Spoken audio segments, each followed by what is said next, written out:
Hi guys, Jess here. So I went through my videos of what you're about to watch and realized that I never actually hit record on the camera for like my intro, I guess, and so that's why I'm not wearing the same thing.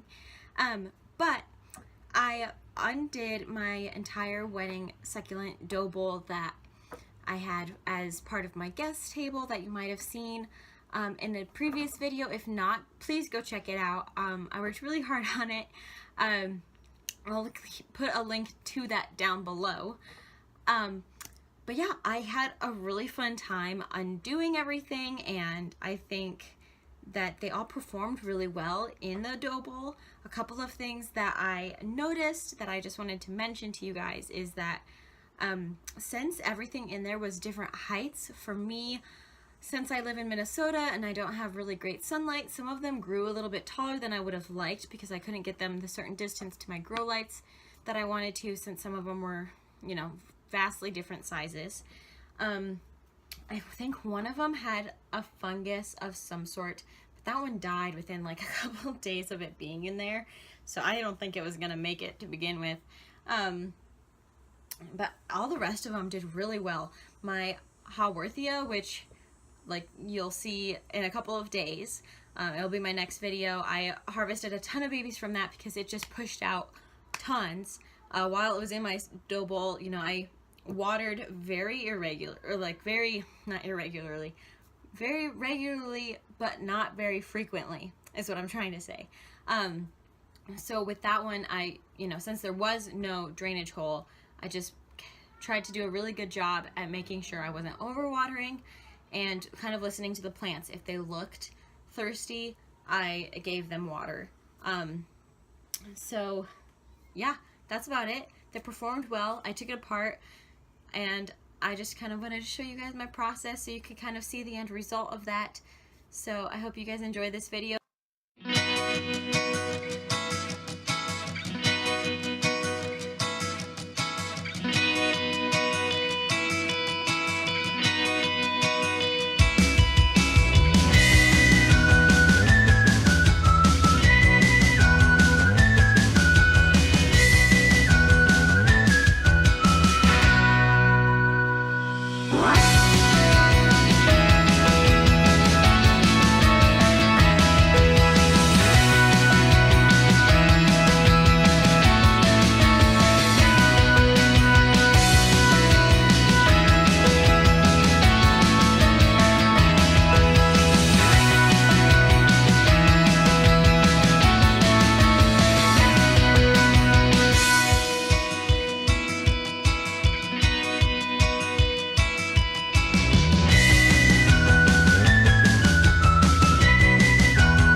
so that was kind of it.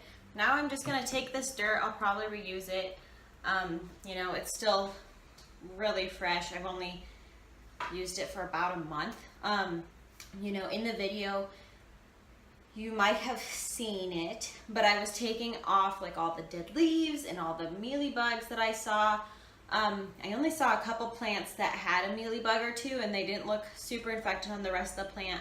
So I'm going to just kind of spot treat those and kind of call that good. And then in all these other ones, you know, I'm going to be reusing the top dressing for other projects, and I will be decorating this dough bowl up. And yeah, that's about it. You know, these leaves that fell off of the Echeveria, I will be reusing for propagation. I won't throw these away. They made a really clean break. And yeah, I think I watered this maybe 2 weeks ago, I want to say, because the soil's pretty dry, but you know, if you go a little deeper, it's a little damp, and these are pretty full of water. I'm going to be harvesting a bunch of babies from this because this thing's massive. You know, I might just do a short video on that. That's a couple minutes just to kind of show you guys that. And then my Graptovaria, or like my Opalinas, you know, as you saw, they're pretty stretched out. So what I think I'm actually going to be doing with these are just removing all of the leaves from the sides, and then I'll just cut off the top here and replant that in a different section, just because, you know, they'll propagate well, and I would rather not have them stretched out like that, and I can use them later on in projects once they grow out a little bit. I hope you guys enjoyed this video today. I will try to keep you as updated as possible on planters like this. If you have not yet, go ahead and subscribe to our channel so you don't miss any videos, and go ahead and follow us on Instagram, because I post a lot of fun little sneak peeks of babies that are growing on my succulents, or arrangements that I'm doing on there, and I don't always show everything on YouTube. So go ahead and give us a follow on there too, and I'll see you guys next time. Bye.